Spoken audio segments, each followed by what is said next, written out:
మనుషులు చేసినట్టుగా దేవుడు చెయ్యడు.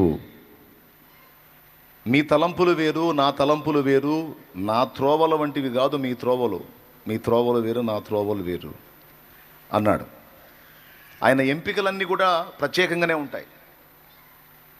లోకంలో ఎవరినైనా ఒక పనికి మనం నియమించాలి అంటే అన్ని క్వాలిటీస్ పర్ఫెక్ట్గా ఉన్నోళ్ళనే మనం వెతుక్కుంటాం. టాలెంట్ ఉండాలి, క్యారెక్టర్ ఉండాలి, నమ్మకత్వం ఉండాలి, బాధ్యత ఉండాలి. అవునా? అన్నీ చూసుకొని ఒక పనికి ఒకళ్ళని నియమిస్తాం. కానీ యేసు ప్రభు విషయంలో ఆశ్చర్యం. మీరు 1 కొరింథీ పత్రిక 1వ అధ్యాయము 26, 27 వచనాలు చూస్తే మన పిలుపును గురించి మాట్లాడతాడు అక్కడ.